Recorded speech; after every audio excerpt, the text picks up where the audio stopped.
Hello and welcome back, everyone, to Legacy of the Duelist on Rocket Rabbit Commentaries. And in this episode, Yusei is participating in the Fortune Cup. And our opening hand is pretty lackluster, to be perfectly honest. Mostly because we got Give and Take, an absolutely terribly useless fucking trap card. Nah. Hunter Pace, as Annotations Grid mentions, is running a Burning Skull deck, specifically focused on using the Burning Skull Head, Skull Flame, and Supersonic Skull Flame to inflict a great amount of burn damage all in one go. Skull Flame. Nice. That one, yeah. Burning Skull Head. Speed Warrior. Supposed to be fast, really turbocharge us into the Synchro age. And that's what it's going to do, using Junk Synchron to bring back our Speed Warrior. And then we can summon the Junk Warrior. Yes. This is honestly one of Yusei's most consistent ways to bring out Junk Warrior. Also, we're going into Shield Warrior here because instead of going into a Junk Warrior, we're actually going to go into Stardust Dragon, because Stardust Dragon is, in all seriousness, a slightly better beat stick and a significantly better synchro monster than Junk Warrior. Plus, Stardust Dragon actually has a summon animation. Oh, of course it does. I mean, he was like the only monster mentioned by name during this narrative that we've had in 5D so far. That's right. We've not actually heard Jack talk about Red Dragon Archfiend yet. The Book of Life. But yeah, from here, all we really have to worry about is Hunter Pace getting out either Skull Flame or Supersonic Skull Flame, because Stardust Dragon is bigger than a majority of the monsters that Hunter Pace can even go into. Good thing we got him out early.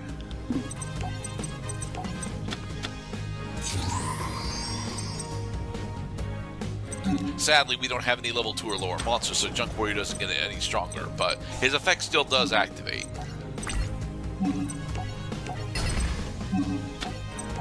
Right, you only have one chance to give him more attack power. Right. It's honestly one of the big things that I like about Junk Warrior, to be perfectly honest, and it's thematically appropriate for Yusei, because shit, Kasha. Uh-oh. Ouch. Okay. Wow. I was saying, Junk Warrior is a very thematic card for Yusei to have, because Yusei, for a majority of the time that he's around in 5Ds, is always specifically trying to extol the virtues of teamwork and friendship as a means of making a greater whole. So when Junk Warrior gains a bunch of attack points from Speed Warrior, Cobalt Hedgehog, and Nitro Synchron, it really does feel like it's thematically appropriate for what they're trying to do. The downside now, of course, is that now we have to figure out how to deal with Kasha, because Kasha is very factually going to very quickly kill us if we don't figure out a way to deal with it. I think that we just lose at this point, because we squandered our synchro summons on a play when he sent everything back to the hand, extra or the deck, graveyard. Yeah, the extra deck. Yeah.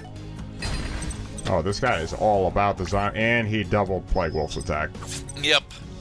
And so we are dead because of Kasha. God damn it, Kasha. I did get Turret Warrior. Yeah. Would you like a closer look at the card that killed you? I like Kasha as a boss monster. I do. However, I've never actually gotten it above 3,000 attack. And that's mainly because, despite the fact that zombies have a really good method of special summoning stuff from the graveyard, they can't mass special summon from the graveyard usually. And Kasha requires, a decent amount of monsters to be on the field in order to gain the attack points that it really needs in order to usually win games. Now, Against Yusei, yes, as Annotations Gradette is mentioning here, yeah. Yusei's inability, a majority of the main characters' inability to run multiple copies of their signature cards is a huge issue. Yusei is running multiple copies of Speed Warrior, Quillbolt Hedgehog, Tuning Wear, Nitro Synchron, and Junk Synchron, but he's also running multiple copies of fucking Give and Take, a trap card that usually costs him the fucking game. And I don't know why he was even running Give and Take in the first place, because it doesn't usually help him. Yeah, I was trying to figure what was the function of giving your opponent a monster, and then usually cards that include level modulation are trying to help you synchro summon or Ixie summon monsters. Yeah. That's it. But giving your opponent a level modulated creature in defense mode is highly situational to be effective. Right. And not to mention the elephant in the room, you're giving away a monster to your opponent. You normally should not give usable monsters to your opponent, ever. Right.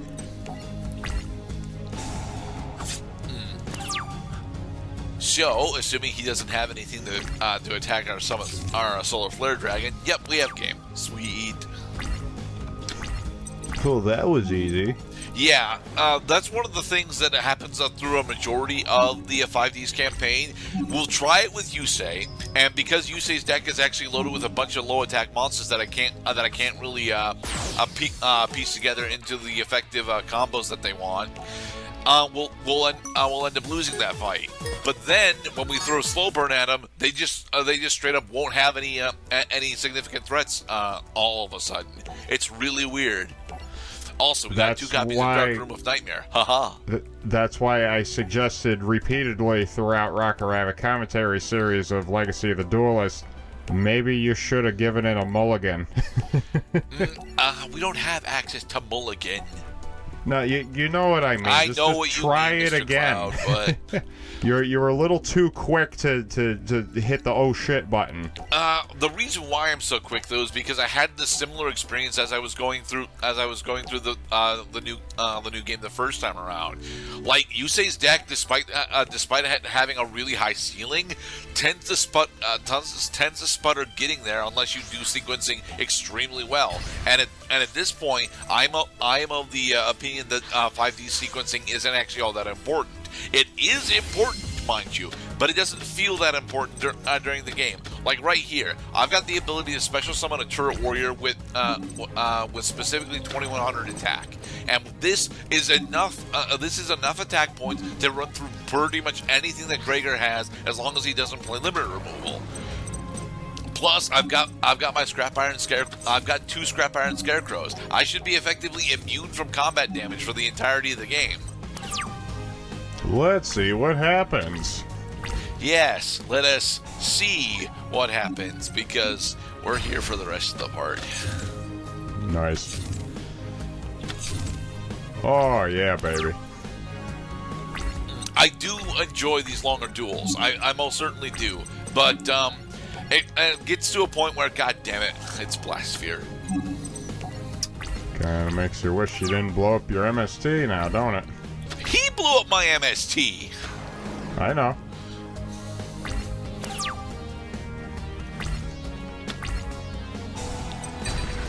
The big issue now is the fact that we straight up don't actually have a monster in our graveyard that would actually survive Dimension Fortress Weapon, which is a card that I'm not entirely sure why Grieger is running, but he is actually, you know, he does run that card specifically during the duel against during the duel against Yusei. So I'm not complaining that it's here. I'm just not entirely sure as to why it's here. Like, hey, listen, fella, if you wanted to stop us from sending cards to the graveyard, maybe you should have tried. Maybe the game developers should have put it against Jaden Yuki, who uses Future Fusion rather frequently. No, actually, Zane uses Future Fusion rather frequently, but Jaden does not. One of the GX characters definitely used a card It's a continuous spell card called What's It that will send monsters directly to the graveyard as long as they're listed as fusion materials in a fusion monster. Yeah, Zane. Yeah, that guy. Anyway, now that we've got double fighting spirit on our Turret Warrior, he has 3,000 attack points.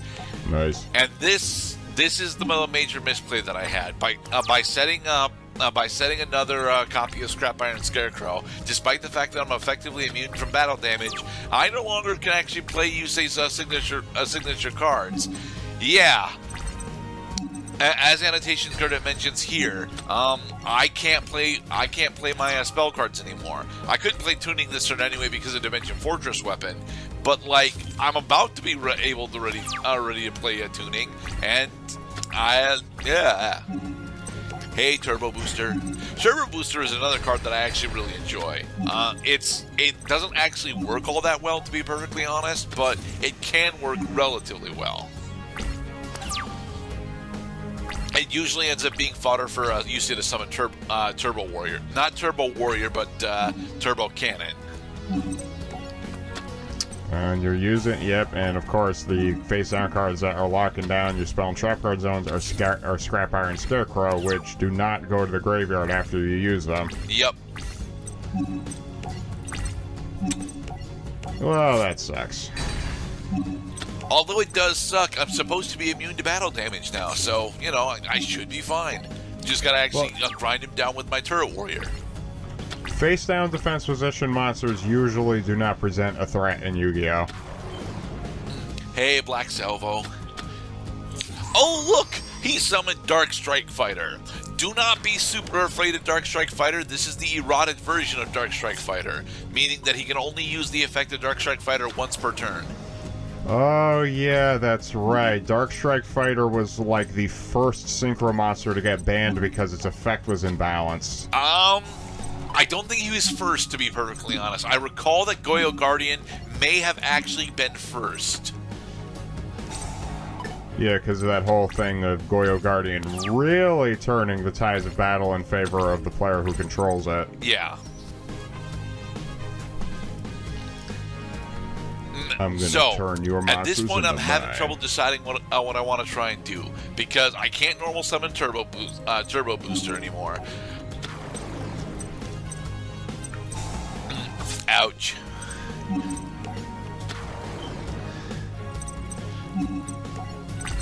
Okay. Have a Turret Warrior kill a Summon Reactor SK. Have Shield Warrior attack a Dark Strike Fighter.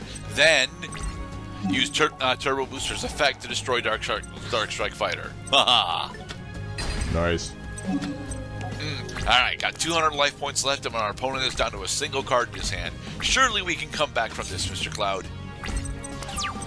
Come back. I mean, how do we lose at this point? His only spell and trap removal has been MST, and we have 2 Scrap Iron Scarecrows on the field.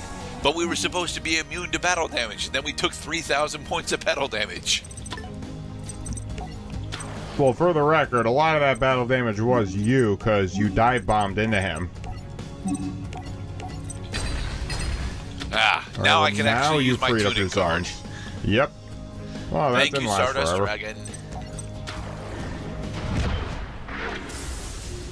Fighting Spirit is an interesting equip spell. It's effectively a weaker reverse United We Stand, and I like that about it, to be perfectly honest. But it comes with the caveat of, since it is a weaker United We Stand, you usually end up having less of a ceiling on it, and we ended up milling our Nitro Synchron. Damn it. Uh-oh. He's bringing back Dark Strike Fighter. Yep. Yes, he's bringing back Dark Strike Fighter. I do like Yu-Gi-Oh's philosophy of, you know, reviewing cards post-release and saying, yeah, I see where we went wrong. We're gonna tweak it a little bit and get it off the ban list.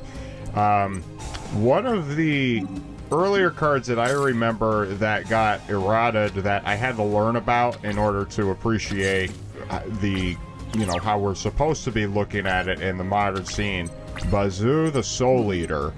That was a card that what was the errata for Bazoo? I think in the original printing of Bazoo, it said that you could remove any kind of card from your graveyard to give him 300 additional attack points. So you could pump up his attack to 25, I think it was, because he has a base attack of 16. He still had a cap of three cards.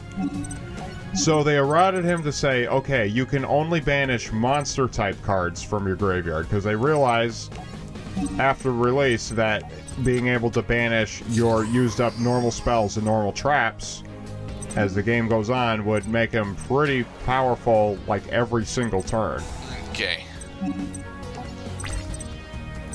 Alright, Stardust attacks his face down, which is Blast Sphere, that's fine. And then 5,200 points directly. Oh yeah, because Stardust Dragon would negate Blast Sphere, wouldn't he? Yes, Stardust Dragon will negate Blast Sphere. So I remember that about Stardust Dragon. It actually takes me back to where I was seated and which wall I was looking at in the place I used to play tournaments, saying, okay, so what am I supposed to understand now, coming into the Synchro scene fresh, is Stardust Dragon is bad. Stardust Dragon is very bad. Bad things will happen when Stardust Dragon hits the field. Basically says, do not pass go, do not collect 200 life points, do not try to destroy anything. You're just done at that point. Which is why while Stardust Dragon was, one of the hotnesses, we actually had specifically removed from play and bounce to hand and spin to deck as some of our more consistent methods of removal. Right, because he forced the issue. You got to do something other than destroy cards in order to get them out of the way. Hey, at least Krieger actually managed to resolve Fake Explosion. It's not over yet. I mean, the duel is over, but this ain't over yet, Buster. And so Gregor attempts to expose Rex, and then during the public fallout, Rex says, "No, Gregor is just overly stressed." Like a PR madman is supposed to be. Alright, everyone. In the next episode, we'll continue on with the Fortune Cup and Yu-Gi-Oh! 5Ds. Be safe, everybody. Ooh, Spell Reactor.